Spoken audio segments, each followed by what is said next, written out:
Hola, bienvenidas y bienvenidos a Aproximaciones Sucesivas. Soy Néstor Núñez. El día de hoy nos acompaña un cineasta, activista LGBT, político mexicano, pues un poco para platicar no solo de su agenda y de todo lo que ha hecho, sino también para conocer su experiencia en el quehacer público. Bienvenido, mi querido Temis. Hoy eres nuestro padrino, es el primer episodio. Contigo vamos a arrancar este esfuerzo de conocer pues la experiencia de lo que está haciendo la Cuarta Transformación, no solo en el discurso, sino en el ejercicio de diputados, de senadores, de alcaldes, de alcaldesas, de presidentes municipales, y un poco estamos en ese ánimo. Hoy tú todavía eres diputado local. Así es. Hola, Néstor. Gracias por la invitación. Oye, pues para ir empezando y un poco darle contexto a quienes no te conozcan, porque pues el ánimo no es solo quedarnos en la Ciudad de México, que es nuestro ámbito de trabajo o que hemos tenido de trabajo político. Pues platícanos un poquito, muy breve, quién es Temístocles, de dónde viene y cómo salta al tema político. A final de cuentas eres todavía diputado joven, entonces supongo que hay mucho que contar, pero la edad nos permite que tampoco ocupes una hora, ¿no? Bueno, pues soy una persona de 32 años. Según la OMS ya no soy joven. Según la ley electoral de la Ciudad de México sí soy joven.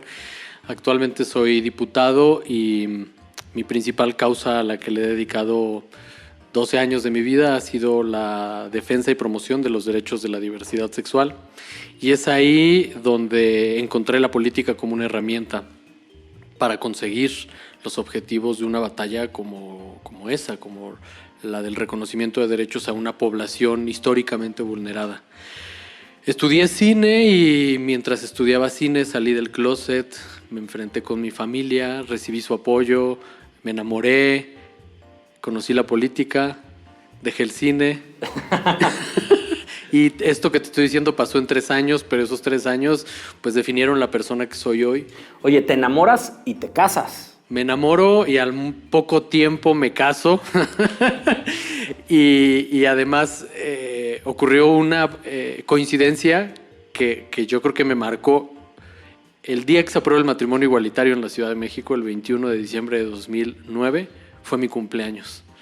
Y ese día salí del closet con la totalidad de mi familia. Entonces fue un día muy importante para mí. Ese día cumplí 20 años. Pero creo que ese día decidí lo que quería hacer de mi vida. Y entonces todo va pues un poco junto con pegado. Va junto con pegado porque además, a pesar de que abandoné el cine, también me encontré con amigos y compañeros que han marcado este camino que he tomado. Por ejemplo, cuando estalla el movimiento Yo Soy 132 en 2012, tengo el gusto de conocer a Epigmenio Ibarra, un productor de cine mexicano, cine y televisión en México. 4T. 4T, por supuesto. Y encontré también esta afinidad de poder acercarte a la producción televisiva sin perder de vista la política.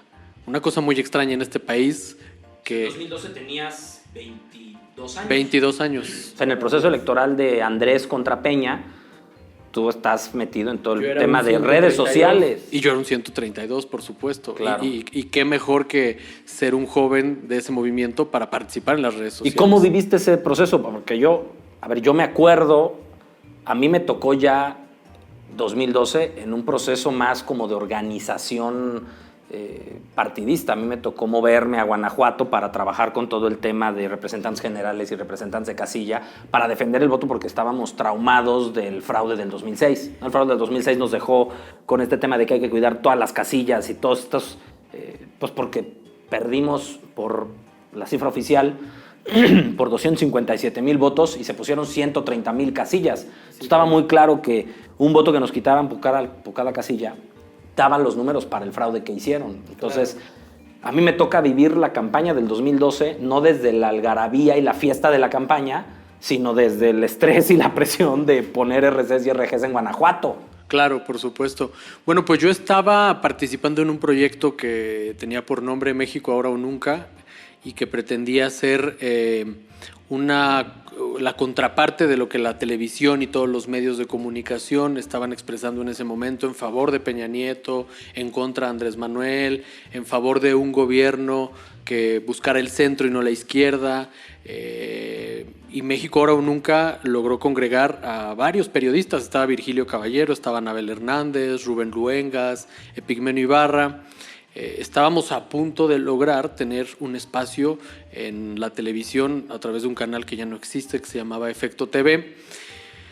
Y al poco tiempo de que ya habíamos consolidado un acuerdo, estalla un escándalo. El dueño de ese canal, Alejandro Puente. Uy, ¿cómo olvidar ese tema? Alejandro Puente entra en una batalla con Carmen Aristegui por el tema de las cableras. Y decidimos que no era una posición congruente utilizar el canal de Alejandro Puente para hablar de periodismo libre y objetivo. Y Alejandro era candidato a la coalición. Alejandro era candidato de la coalición y su hermano, recuerdo que fue el que tuvo el principal conflicto porque era presidente de la Cámara de Cableros en México. Y acusaban a Carmen Aristegui de ser empleada de Carlos Slim porque traían este conflicto de la competitividad en las telecomunicaciones.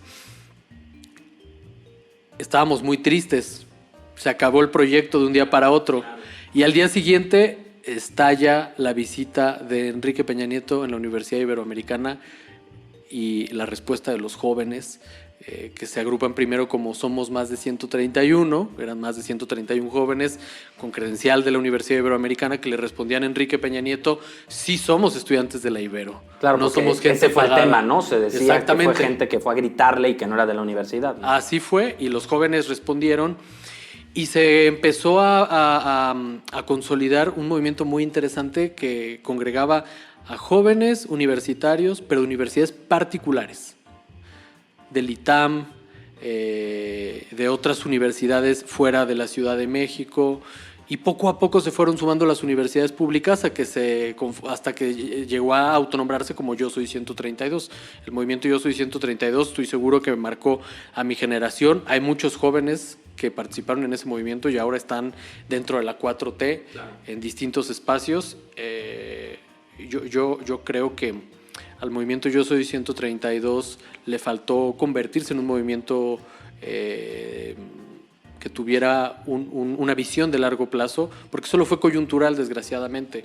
Bueno, pero hay una parte que se incrusta en Morena, ¿no? Porque Morena, justo acabando el proceso electoral, deja de ser asociación civil, deja de dedicarse solo a la defensa del voto en un proceso electoral y pues recoge incluso algunas demandas. Yo recuerdo del muchas de las demandas, que era la democratización de los medios de comunicación. Claro, esa era la principal, ¿no? Exacto. Porque no era un movimiento obradorista. No era un movimiento obradorista. Ellos organizan un debate, no sé si lo recuerdes, en la Comisión de Derechos Humanos, con todos los candidatos, un debate alterno más allá del que tenía el Instituto Electoral planeado.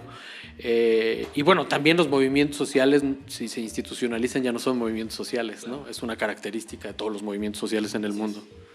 Oye, y antes de empezarte a preguntar, un poco el objetivo del podcast es hablar de nuestra experiencia dentro de la 4T, y la 4T pues formalmente llega a la República en el 2018 con el triunfo de Andrés, ¿no? Un proceso, creo que a los que nos tocó vivirlo, padre de formación de un movimiento que empezó como eso en el 2012 y que procuró institucionalizarse y que creo que no se ha institucionalizado para dar pie a que Andrés ganara la presidencia en 2018 en un lapso de 6 años, histórico, me parece, en el mundo, que un movimiento se institucionalice y gane la presidencia de la República.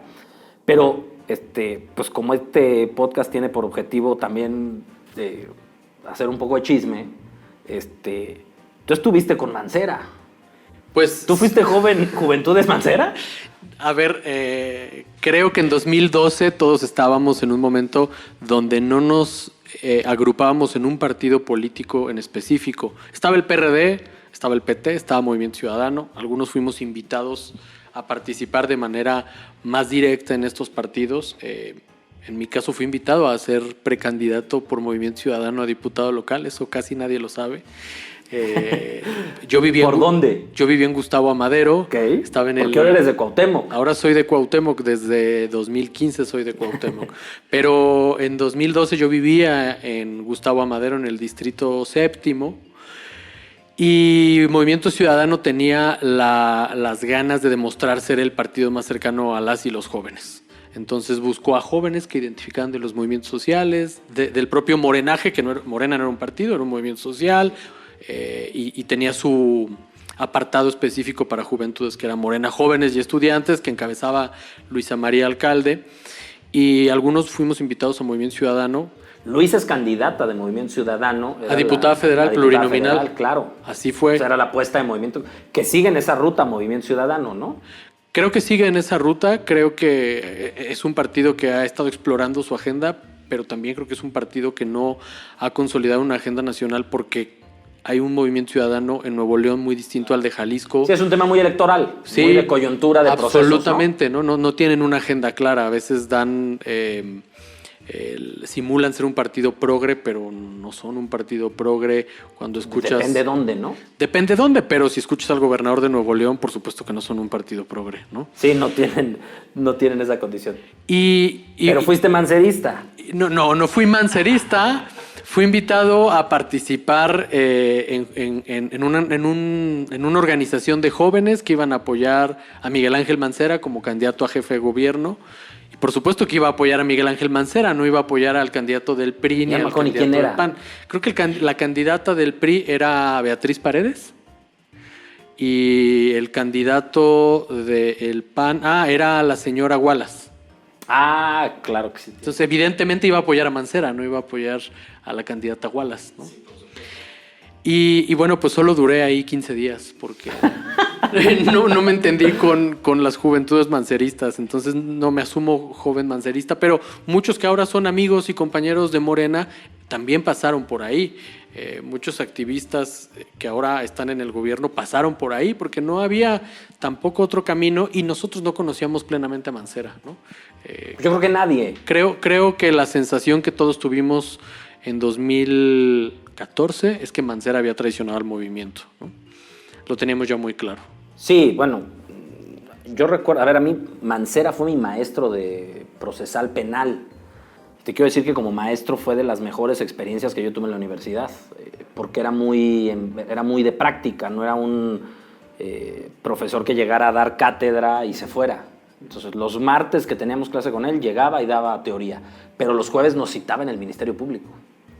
Era su procurador. Y el derecho penal se aprende en el Ministerio Público. Entonces, de haber tenido, ¿no?, 10 años, pero te estoy hablando del 2001. Tenía 11 años, sí. Entonces, te llevaba al Ministerio Público y nos llevó a los peritajes. Entonces, eso fue, con todo el desmadre que es el derecho penal, pero verlo ahí decías, no, qué padre, y el Ministerio Público y la integración. Entonces, como maestro, estaba muy padre, o sea, estaba como muy interesante. Y entonces, yo lo tuve de maestro, luego lo veo de candidato. La verdad es que me parece que se beneficia de la coyuntura del país.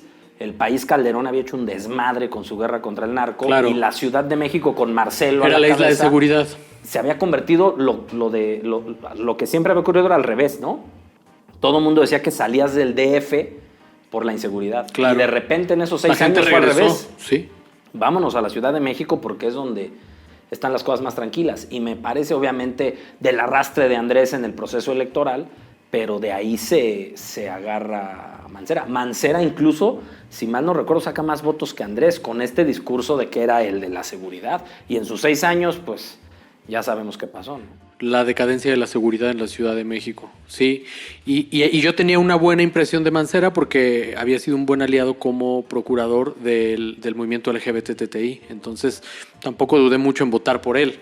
Y bueno, pues también haber pasado por las juventudes manceristas me dio cuenta que no había una... Tus 15 días. Mis 15 días me permitió darme cuenta que no había un proyecto de gobierno dirigido a los jóvenes encabezado por ningún partido, ¿no? Que digamos, tal vez eso fue lo interesante, que los propios jóvenes estaban construyéndolo porque no existía ideológicamente una visión de partido para los jóvenes. Claro. Oye, antes de meternos ya temas un poco más, 4 temas del 2018 para acá, boda y divorcio. Perdón por la pregunta, pero relativamente rápido, relativamente amor fugaz, te marca, te impacta en tu vida política, para bien, para mal. Tiene que ver la separación con eso porque creo que esa es historia de muchos, ¿no? No, bueno, yo conocí a Daniel, a mi ex esposo, en el propio movimiento. Una de las organizaciones que participaba junto a Andrés Manuel era Floricanto. Y Floricanto tenía la tradición de tener un brindis por Año Nuevo cada 1 de enero en el Ángel de la Independencia. Todavía lo hacen. Todavía lo hacen, sí. Y un compañero que es conocido por muchas y muchos, Jaime López Vela, participaba también con ellos. Entonces, pues acabó la asamblea del Ángel de la Independencia y dijo, vámonos a mi casa a brindar con vino. Yo le había pedido a mi mamá que me acompañara ese día a la asamblea y aceptó ir. A ella le gusta también participar como ciudadana. Y ese día Daniel había acompañado a Jaime a la asamblea. Okay. Yo no había salido del closet con mi mamá. Y en la casa de Jaime, pues empecé a platicar con Daniel, la pasamos bien, me cayó bien, un chavo de mi edad, me lleva unos cuantos meses de edad. Y acabó el convivio, tomo camino a mi casa con mi mamá y me pregunta Daniel, ¿y a dónde van? Pues vamos a la colonia industrial, ahí vivo. ¿De veras? Sí, ¿por qué? Es que yo también vivo en la colonia industrial. Y descubrimos que éramos vecinos. Ok. Vivíamos a 5 cuadras y nunca nos habíamos conocido. Pues todo el mundo vive en la GAM, maestro. También hay un tema de es población. Es más fácil vivir en Iztapalapa que en la GAM. La probabilidad es mayor. Pero bueno, pues para mí haber iniciado mi relación con Daniel pues fue salir del closet, fue enfrentarme a los estigmas, fue entender que el activismo social es la ruta de encuentro de los derechos individuales de manera colectiva, ¿no? Que eso es algo que siempre me ha parecido muy lindo de los movimientos por los derechos humanos, luchas por los derechos de las personas, claro, pero dentro de la colectividad. Y fue una relación muy interesante porque él es médico y entonces estaba en todo este proceso de ser médico interno Claro, de pregrado. Estudiando, preparándose y bueno, pues el desgaste que vive una persona en esa ruta es enorme. Y bueno, pues hubo un momento en el que decidimos interrumpir nuestra relación. No tuvo nada que ver con la política. Él promovía que yo participara en la política. Okay. En algún momento me dijo, tu pasión no es el cine, tu pasión es la política. Dedícate a lo que te apasiona. No te dediques a la expectativa que te generaste y que en realidad no te hace feliz. Y él me hizo consciente de que debía dedicarme a la política y eso se lo agradezco con mucho y siempre se lo voy a agradecer. Pues entonces no tiene la culpa la política. No tiene la culpa la política para nada. Oye, ya un poco entrando a temas 4T. Sin experiencia legislativa, ahorita me corriges, por supuesto con una agenda muy clara, derechos humanos, te haces candidato un poco en la coyuntura, corrígeme si estoy equivocado, pero no ganas la encuesta de Morena, sino más bien hay un tema de cuota de edad, de obligación de la Constitución Política de la Ciudad de México de que debe haber una cantidad específica de candidatos jóvenes menores de 35 años. Y ganamos, Andrés Manuel hace que gane prácticamente todo el mundo en la ciudad. Ganamos en la Cuauhtémoc juntos, yo estuve para la alcaldía. Llegas al Congreso, tu primer día, ¿dónde te tocó la oficina? ¿Te tocó con vista al mar? ¿Hay oficina? ¿No oficina? ¿Hubo pleito con los diputados? Porque esos son rumores, ¿no? Bueno, lo primero es... ¿Qué expectativa tenías? O sea, ¿qué pensaste? ¿Qué dijiste? Voy a transformar toda la normatividad de derechos. O sea, a ver, algo muy importante que tiene la ciudad, que tiene el Código Electoral de la Ciudad de México, es que cada partido debe postular por lo menos 7 fórmulas de personas menores de 35 años por mayoría. Eso a mí me benefició porque yo en la encuesta de Morena había salido en empate técnico, pero Morena no cumplía con su cuota de 7 candidatos menores de 35 años. Hay que decir que Morena ha sido percibido socialmente como un partido más de adultos mayores que de personas jóvenes. Al menos sus caras, los representantes que han trascendido no han sido precisamente jóvenes. Tienes dos Tenemos rutas, ¿no? algunos. Yo creo que también esto lo vinculamos mucho, la gente lo vincula mucho con la pensión de Andrés, la de los viejitos de la ciudad, ¿no? Lo vinculan Entonces, con la pensión de Andrés, pero perdón, también con el promedio de edad del gabinete del presidente. Bueno, Sin duda. sí, bueno, no voy a decir que no. Y entonces llegar como candidato joven te obliga pues a asumir también tu labor desde la perspectiva de los grupos de atención prioritaria. Entonces, cuando yo llego como diputado, lo primero que me planteo es buscar presidir la Comisión de Derechos Humanos del Congreso, ¿no? Ese era mi primer reto de saque como diputado que estaba a punto de tomar protesta en un grupo parlamentario donde no nos conocíamos nadie. Solo conocía a una diputada, la diputada Leticia Estrada, que sigue siendo diputada, porque había sido mi compañera en el Comité Estatal de Morena, pero al resto los conocía por nombre, pero nunca había convivido con ellos. Entonces fue un proceso de reconocernos dentro de una misma causa, dentro de una misma agenda, de definir agenda legislativa de manera sumamente fuera de la realidad. Era una agenda que no atendía las preocupaciones de la jefa de gobierno, de enfrentarse a un gobierno que ahora tenía que gobernar con la Constitución. Claro. Y gobernar con la Constitución representaba muchos retos que los diputados tenían que resolver. Entonces, de entrada, nuestra agenda legislativa se vio marcada por la entrada en vigor de la Constitución. Oye, la Constitución también establece la obligación de acciones afirmativas en materia de diversidad para las candidaturas. Sí.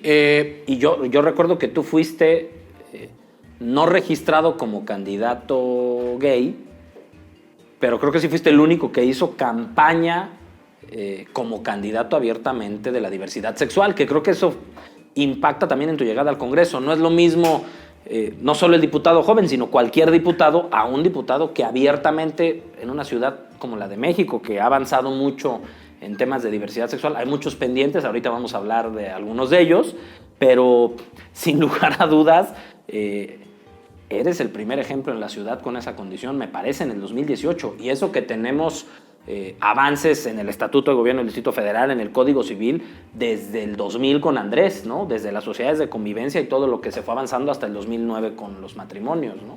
Sí, a ver, en primer lugar, en 2018 no había un acuerdo ejecutivo del Instituto Electoral que mandatara a los partidos a tener acciones afirmativas, ¿no? Como lo existe ahora.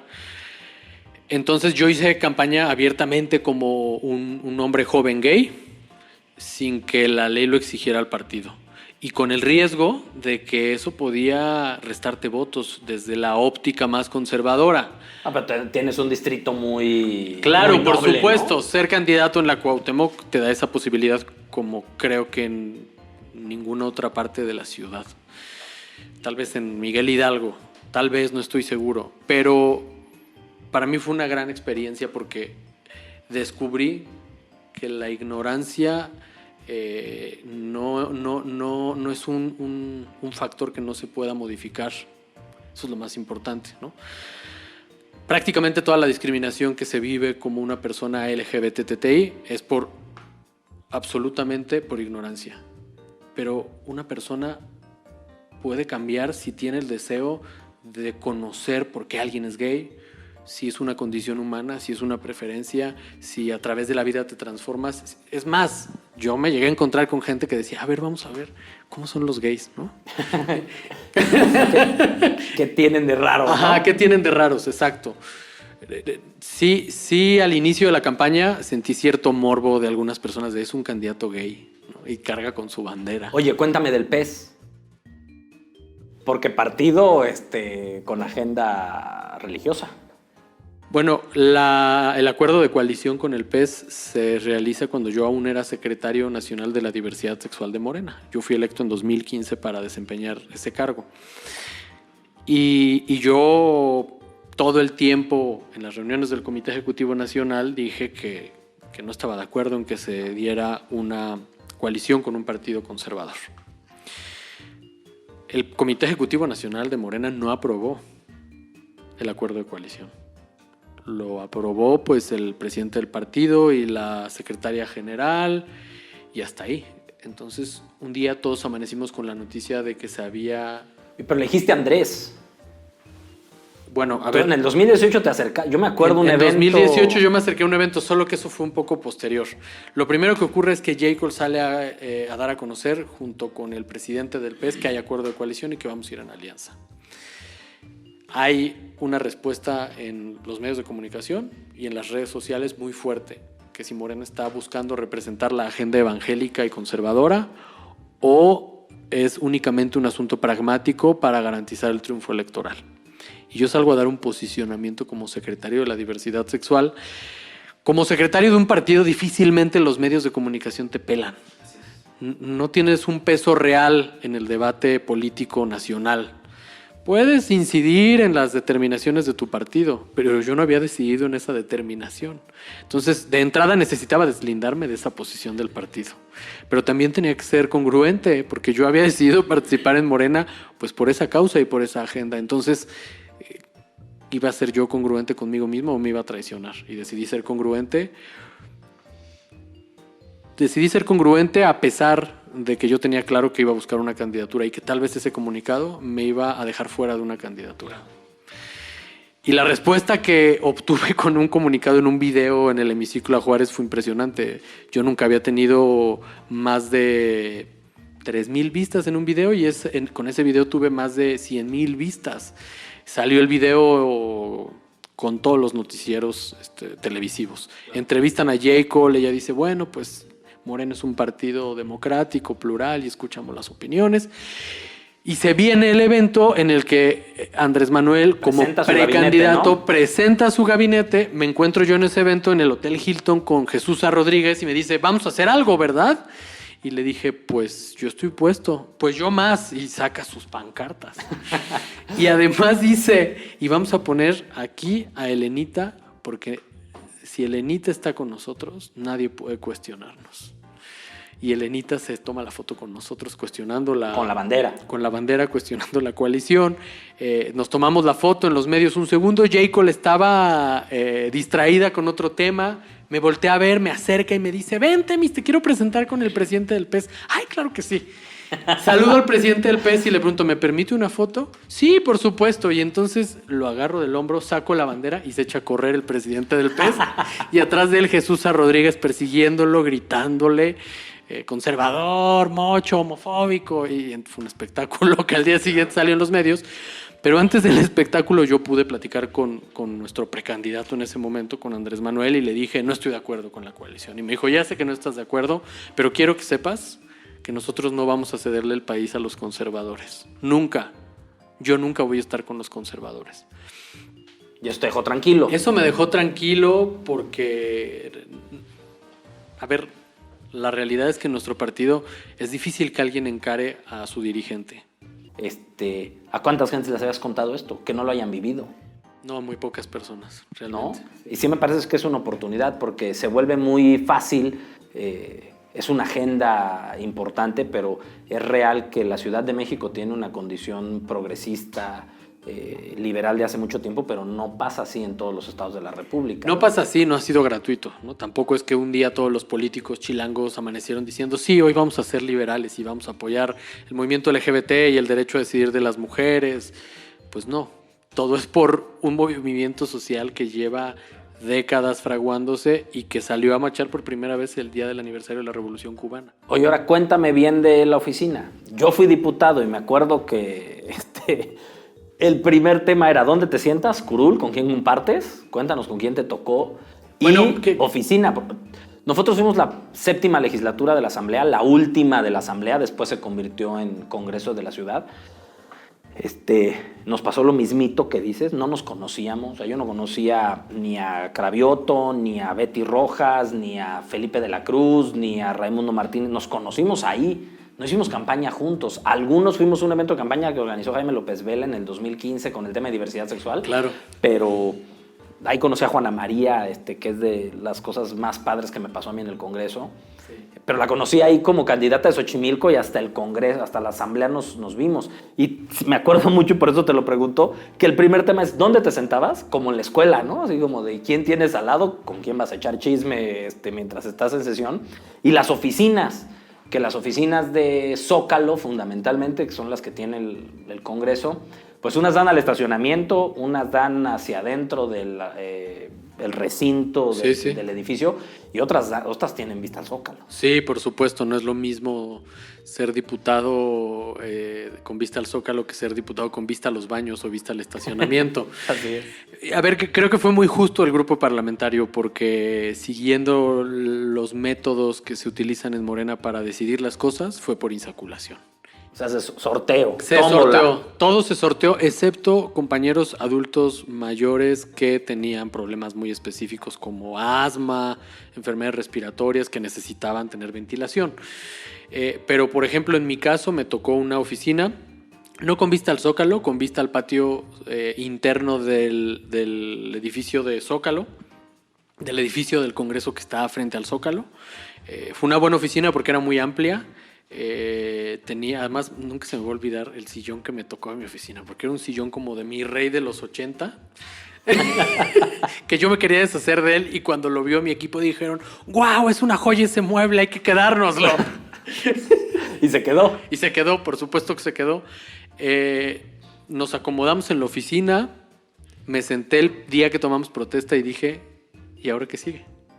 Claro. ¿Qué pasó en el Pleno respecto a la distribución de curules? Bueno, pasó una cosa histórica. Tuvimos una cantidad impresionante de diputados. Teníamos 42 diputados. De 66. De 66, así es. Entonces, no solo teníamos toda el ala izquierda del Parlamento, que es donde históricamente están los partidos de izquierda, teníamos la primera línea del lado derecho. Y se decidió acomodar a los diputados por orden de distrito, como habíamos ganado casi todos los distritos. Sí, se ganaron 31 de 33, ¿no? Ganamos 31 de 33, pero además, donde perdimos, los diputados entraron por lista B. Claro. Entonces, podíamos acomodarnos todos a partir de nuestro distrito. Y me tocó a mí, a mi derecha, Guadalupe Morales, hoy vicecoordinadora del grupo parlamentario de Morena, diputada de Venustiano Carranza, y de mi lado izquierdo, Rigoberto Salgado, porque es el distrito 10, Tláhuac, yo el distrito 9 y el distrito 8, Venustiano Carranza. Y fue una experiencia interesante porque tenía a dos exdelegados. Claro. Guadalupe Morales, exdelegada de Venustiano Carranza, y Rigoberto Salgado. Guadalupe fue delegada con Andrés. Fue delegada con Andrés, electa por el PAN, golpeada por Vicente Fox y por el Yunque, y eso la hace renunciar al PAN e irse con Andrés. Con Andrés, no propiamente al PRD, pero sí con Andrés. Y además estaba hasta adelante, entonces... Y Rigo venía de ser delegado. La había pasado además mal por toda esta campaña que se generó en su contra de supuesta vinculación con el narcotráfico, ¿no?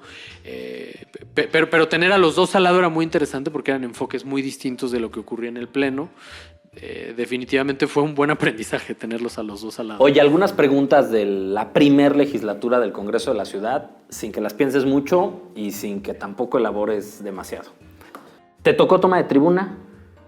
Me tocó... No me tocó tomar tribuna. ¿No tomaste tribuna? No tomé tribuna. ¿Y les tomaron tribuna? Nos intentaron tomar tribuna, pero eran 3. Pero eran 3 y la verdad es que los diputados de Morena cargan con el mito de ser rudos, ¿no? Entonces no se subían, ¿no? Oye, ¿cómo funcionó? ¿Tenían mayoría calificada? Teníamos 40. Mayoría calificada. A ver, pactado con Verde. Pero ¿cómo fue la relación con PRI, PAN y PRD, por ejemplo? Porque entiendo que no se comportaron fundamentalmente como oposición en los temas centrales.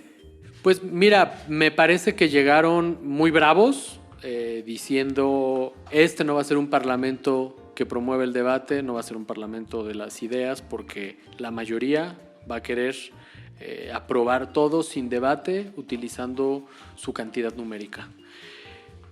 Creo que el PRI tenía una configuración extraña, tenía un diputado que más bien es cercano al sector empresarial, el diputado Lerdo de Tejada Serville, que acabó renunciando además a su propio partido y a su grupo parlamentario.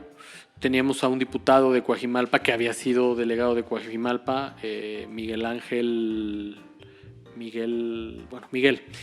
Y Miguel tenía una posición un poco más progre liberal. En el caso de los perredistas, pues era la diputada Quiroga, la diputada Paula, el diputado Gaviño y el diputado Lobo. Solamente eran 4.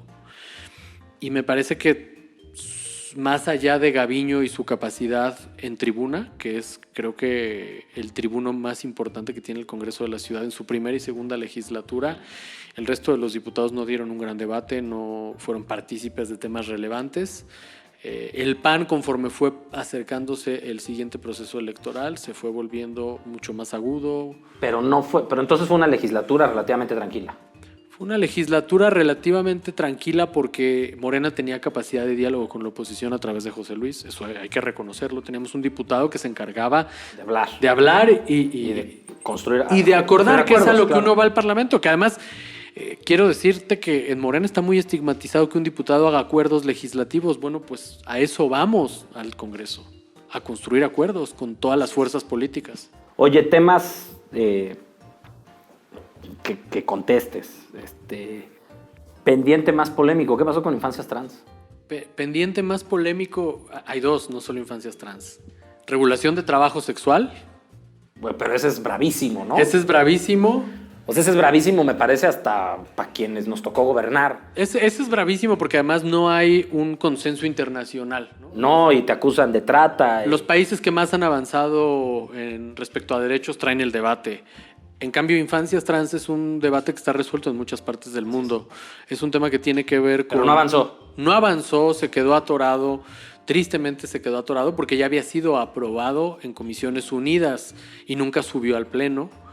Hay que reconocer que finalmente la jefa de gobierno saca por acuerdo en la Gaceta que el registro civil puede darle su acta de nacimiento a personas de más de 12 años. O sea, hay un avance con Claudia. Hay un avance con Claudia, no está en la ley, y cuando algo no está en la ley, Claro. está susceptible de ser vulnerado. Y de criterio de cualquier Por funcionario supuesto, público, ¿no? así es. Experiencia con la pandemia. Experiencia con la pandemia, O sea, como un órgano colegiado Pues, funcionó en pandemia. Creo que lo más triste de la primera legislatura fue que no logró concluir con sus debates, con su trabajo pendiente, porque se vio interrumpido por la pandemia. Pasamos a las sesiones virtuales.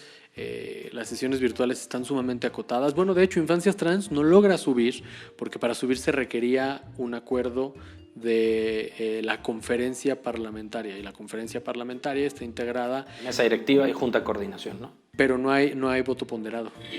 Vale igual el voto del coordinador y del vicecoordinador de Morena que el del PT, ¿no? Entonces, si no salía por acuerdo de la conferencia, no subía el tema porque se trataba de sesiones virtuales. Entonces fue muy complicado sesionar virtualmente, y también es cierto que o nos metíamos en los temas de coyuntura a partir de COVID o nos metíamos en la agenda legislativa, y se perdió mucho de la agenda legislativa por discutir temas de COVID. Oye, dejaron muchos pendientes de la Constitución. Dejamos muchos ¿Cuál es la pendientes. razón para habernos quedado mal a los ciudadanos creo que una de las razones, la CDMX? Creo que una de las razones es esto, ¿no? La pandemia y el letargo de la discusión legislativa. Hay 2 temas que a mí me parece que tristemente siguen pendientes. Es el sistema de cuidados, que las personas cuidadoras tengan derechos, pero también que las personas con enfermedades, con discapacidad o por razón etaria tengan derecho a recibir cuidado.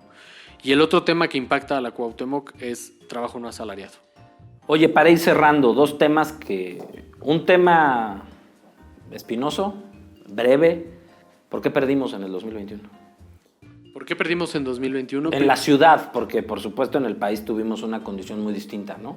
Yo creo que en muchos casos tuvimos malos candidatos, no solo por la opinión pública, sino porque no generaron consenso dentro del partido, y a la hora de salir a hacer campaña no salimos juntos los candidatos. También creo que nos ha faltado un discurso, nos ha faltado comunicarnos de manera adecuada con la clase media. Eso impactó en varios distritos y en varias alcaldías, donde de manera masiva la clase media salió a votar, cosa que no ocurrió con los sectores que históricamente han apoyado a Morena. Oye, pues nos estamos aquí plagiando algunas ideas de tweets violentos y agresivos contra ti. A ver qué contestas. Tuiteaste: con la reforma eléctrica, México podrá crear energías limpias, garantizando que la electricidad llegue a todos los hogares del país.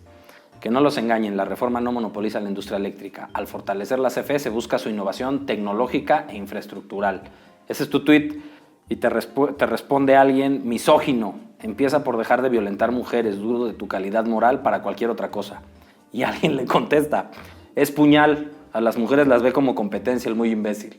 ¿Qué opinas de esto en redes? ¿Qué opino? Esto es tu Twitter. Ese es mi Twitter. ¿Qué opino frente a eso? Pues no opino. ¿Cómo voy a opinarle a alguien que tiene esa percepción sobre el comportamiento de un hombre gay con una mujer? Ahora, quiero decirte, todo esto ocurre porque hay un debate en este momento sobre un supuesto acoso de un diputado de Morena contra una diputada del PAN. Y en algún momento yo subí un punto de acuerdo que el PAN asumió que era en defensa de ese diputado y desde entonces hay una guerra diciendo que yo protejo a los diputados violentadores de mujeres. O sea... Es un chisme del Congreso. Un chisme. Sí. Y que ni siquiera me involucra a mí, involucra a otro diputado. Y que las redes se meten en un tema sin información.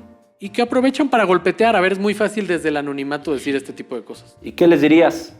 ¿Qué les diría? O sea, sé que no te entretienes en contestar todo lo que te llega por ¿Qué redes, les diría? pero ¿qué contestarías? El movimiento feminista ha sido la vanguardia del movimiento LGBTTI y vamos a estar siempre agradecidos con ellas. En el 2024 Andrés no va a estar en la boleta. ¿Cómo crees que nos va a ir? Tenemos la oportunidad de presentar un proyecto de continuidad, pero también de avance. Yo espero que quien sea la persona candidata en 2024 tenga una agenda mucho más progresista, por supuesto defendiendo la soberanía de nuestro país sobre nuestros recursos, que creo que es gran parte de lo que Andrés ha representado desde que nos conformamos como movimiento social. Un poco ya para cerrar, acabas de tener experiencia, pudiste ir a la toma de protesta del presidente de Chile. Sí, así es. ¿Cómo te fue? ¿Cómo ves el ánimo? ¿Cómo ves? ¿Es relevo generacional? ¿Es caras nuevas? ¿Es un movimiento que llega al poder? Sí, a ver, yo vengo con ánimo renovado después de haber estado en Chile, porque quienes fuimos parte del movimiento Yo Soy 132, con eso iniciamos esta entrevista, vimos en Chile como la vanguardia del movimiento estudiantil. En la misma época, en el 2012, había un movimiento encabezado por jóvenes de las secundarias que buscaban la gratuidad en el sistema educativo chileno porque es uno de los más caros de Latinoamérica. Los jóvenes chilenos que acceden a la universidad viven 20 años con una deuda. Esa es una de las grandes razones por las que el movimiento estudiantil chileno se consolida como un movimiento político con varias cabezas. El día de hoy, el presidente es Gabriel Boric. Gabriel Boric es un joven que es visto como moderado dentro de la propia izquierda, pero que sin duda es un joven de izquierda con una gran convicción, con una agenda política muy interesante para todo el continente. Eso, ¿no? Andrés, Fernández, Boric. En Colombia tenemos elecciones pronto. En Colombia pareciera. Por supuesto, Venezuela. Empieza a ver como una ola, ¿no? Lula acaba de estar acá.